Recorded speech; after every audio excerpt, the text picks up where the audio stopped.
This is a moment we need to step up. I hear white clergy all the time saying, boy, we really missed the boat during civil rights. We should have shown up during civil rights. If I would have been there, I would have shown up. Well, now is our test. Now is our time. Let's follow the leadership of OSA and Freedom Side, and let's fight for justice. Thank you.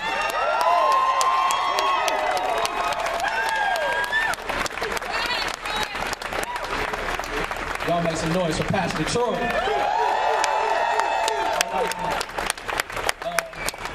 Before I call up our next speaker, I just want to give y'all a little bit of information.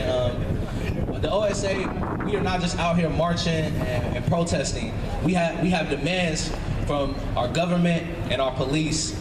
And one of the things that we are looking to do is we want a dynamic shift between the fundamental relationship of the community and the police. You see what I'm saying? They need a revitalization of their trainings so they can learn how to deal with the people, so we don't see no more blood being spilled out here on these streets. Our next speaker is going to be Mama Susan Smith. Y'all make some noise for her. She got up early this morning.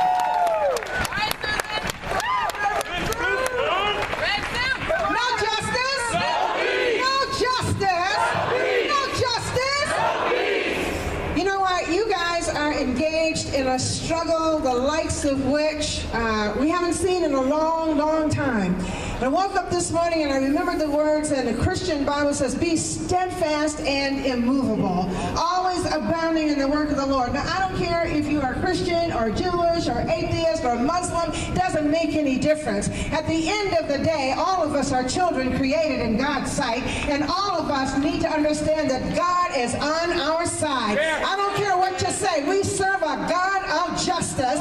We serve a God who made every single one of us, and every single one of us is precious. And so I came here to tell you, be steadfast and be immovable. You are fighting against powers and principalities. You are fighting against three-piece suits and corporations and great big buildings. You are fighting against gentrification. You are fighting against people that don't want to let go. But don't you give up. Don't you give up. Social justice work is hard. It'll make you cry sometimes. It'll make you want to give up sometimes. But at the end of the day, don't you give up, because God hears your call. God hears your cry. God hears John Crawford. God hears Mike Brown. God hears Eric Garner. God hears you, and God is on your side.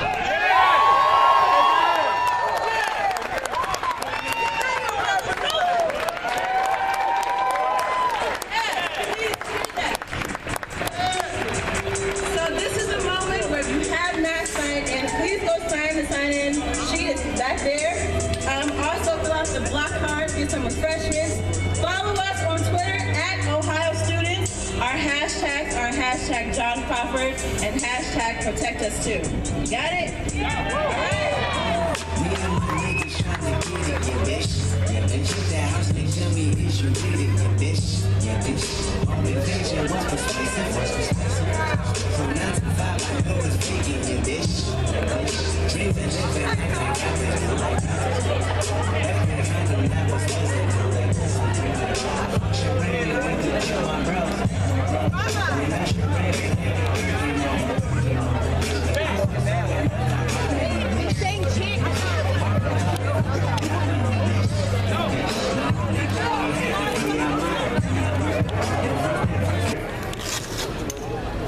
And I went to the Walmart store after John Crawford III was shot, and I stood in that pet food aisle, and I tried to think, it's like, how did this happen?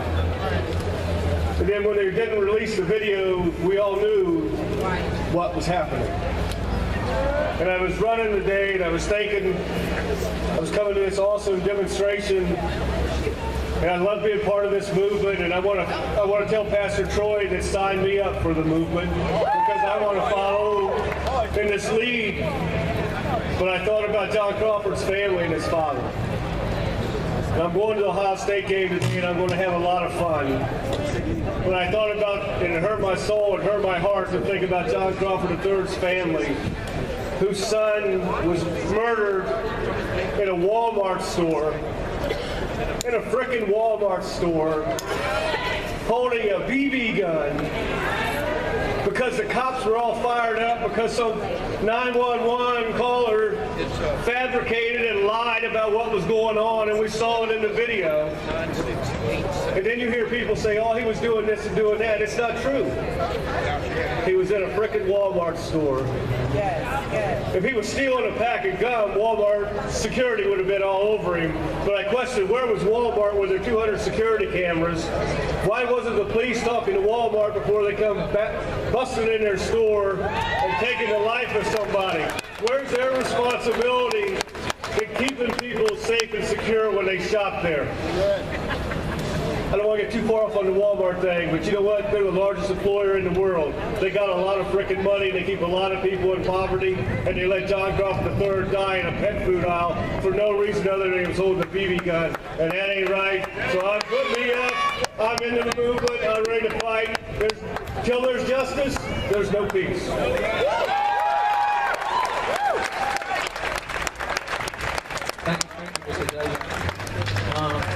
Next up, we have Rashida. Oh, there she go.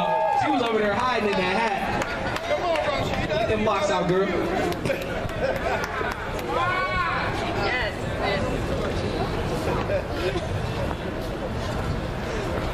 Hey, how y'all doing?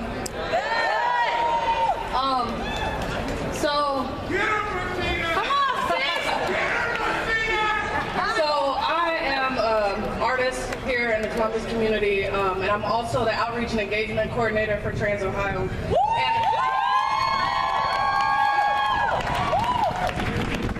And I'm gonna keep this short, but there's a couple things I really want to get off my chest, so I hope y'all ready. We ready. So, trans women of color face one of the highest rates of homicide in our community. Right. Genderqueer and gender nonconforming people of color like myself face one of the highest rates of police harassment and police brutality in our communities. Exactly. Trans men of color experience violence and harassment in similar, if not the exact same ways as cis men of color in our society. And I'm not really one for statistics, but I wanted to put that out there because I don't know who all is familiar with this.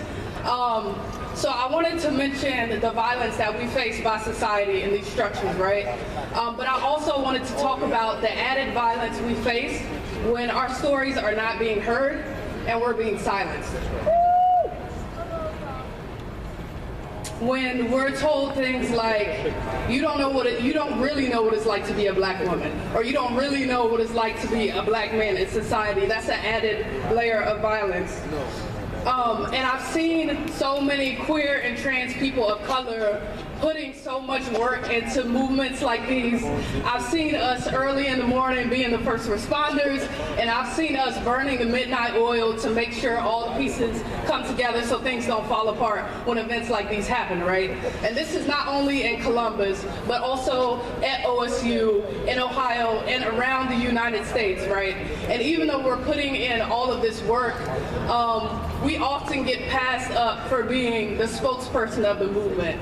When it comes to putting people in front of the camera, no one wants to choose a queer or trans person of color because the community is worried about making society uncomfortable, right?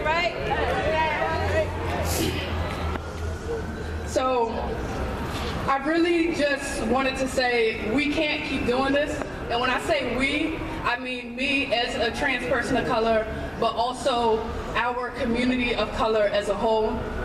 When we're saying that Black Lives Matter, we really need to mean that all Black Lives Matter, right? When we say black men, we need to also mean black trans men. When we say black women, we need to also mean black trans women. When we say black trans lives, we need to also be including genderqueer and gender nonconforming lives. Thank you. And if you consider yourself to be an ally, right? And if you want to say and stand by the words that Black Lives Matter, we really need to make sure that we're saying that all Black Lives Matter and not just the ones that make us comfortable and help us sleep at night. Thank you.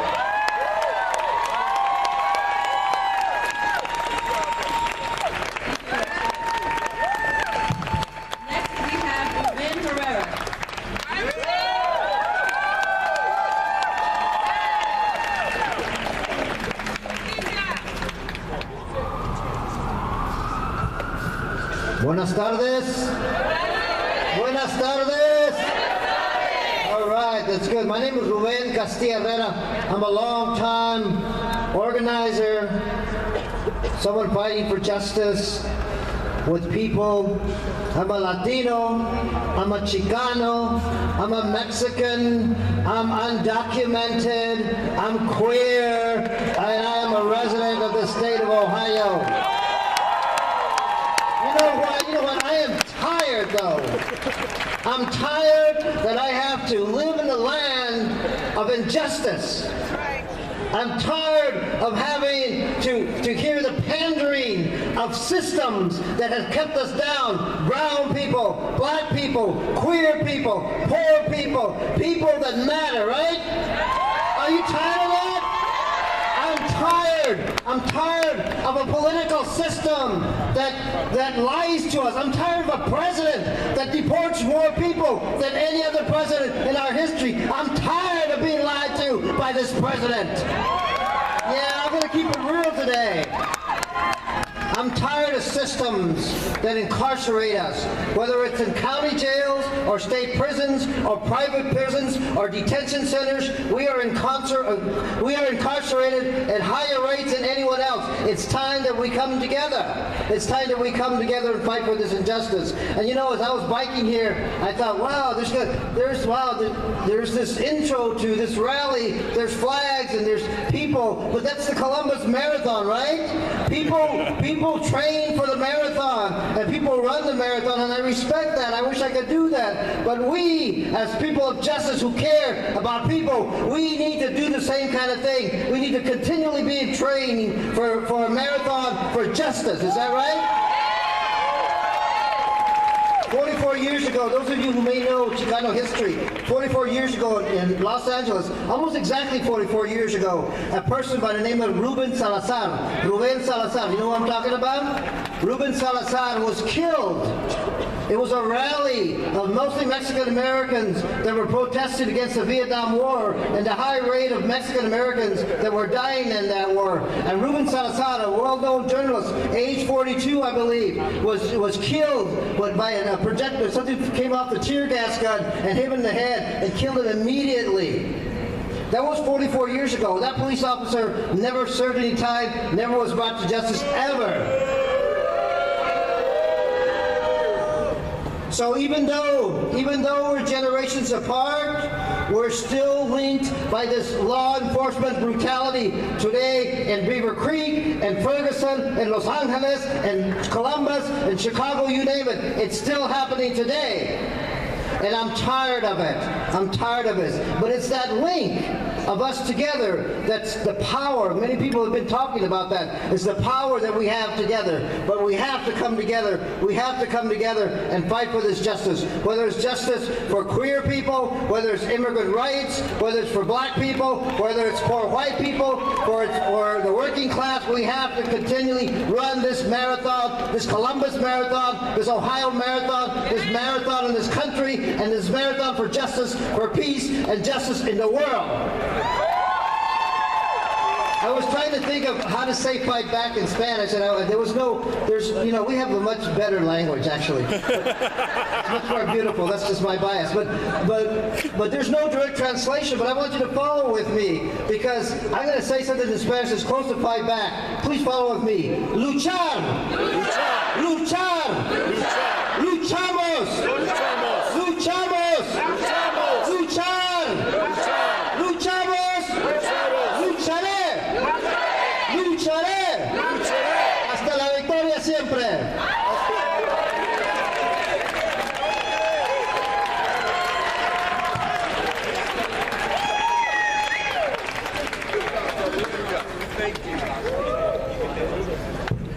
All right, make some noise, y'all. All right, our next speaker is a professor at Ohio State University, Dr. Treva Lindsay.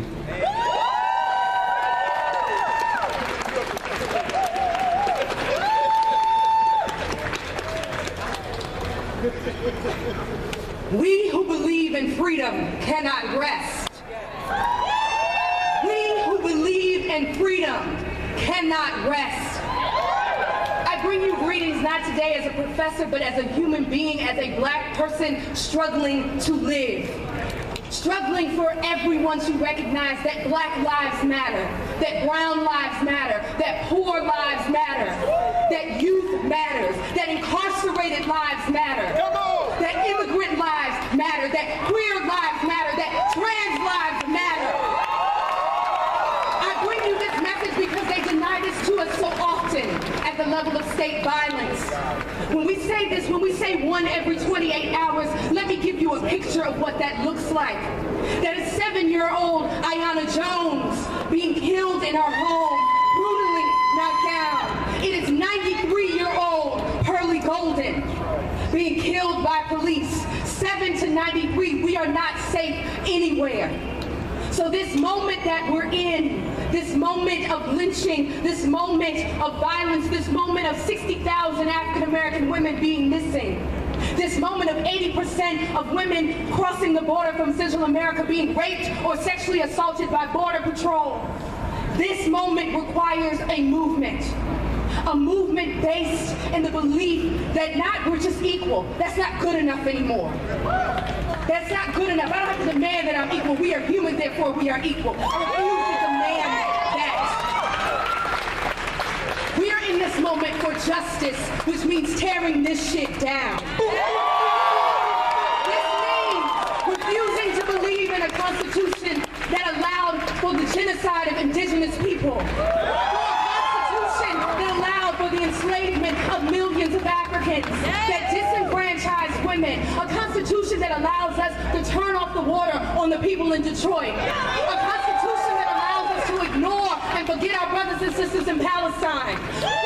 It is a movement to say we can't be amended into justice, that the requirements for justice means that we fight for a new system that doesn't incarcerate 2 million people, but focuses on education, that focuses on poverty, that focuses on the hatred that is built into our white supremacist, imperialist logic.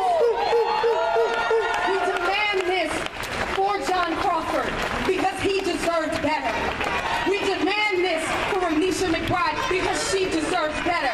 We demand this for Isla Nettles because she deserves better. We demand this because not only is it our right, it is our responsibility that they hear us in here, that they hear us in Gaza, that they hear us in Nigeria, that they hear us in Brazil, that they know that we are coming. We are armed with truth, with justice, and all power, because all power to the people.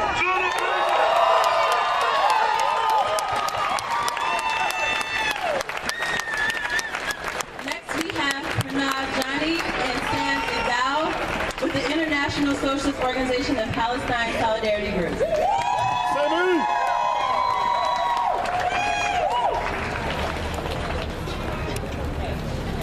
Good afternoon. It's great to see all of you here. Great to see many faces that I've seen before in so many other places. People coming together. People standing together. Do you ever try to make a fist with only one finger? Do you ever try to make a fist with 2 fingers? It actually takes all of them coming together. All of the forces that want to divide us, that want to separate us out, that want to say this is not this is not this is not this, we want to say they're different, but they have to come together. And they have come together today. So I was asked to speak about how different struggles come together, link up together. And I went back to Martin Luther King, and I'm just going to give 2 phrases, some of them that we know, but that we don't necessarily think about. We have to keep internalizing it. We have to keep making it part of our being. And one phrase everybody knows, that an injustice anywhere is a threat to justice everywhere, right? And injustice justice anywhere is a threat to justice everywhere. Now we can repeat that, and not know what it means. But what it means is there are no outsiders anymore. There are no outsiders.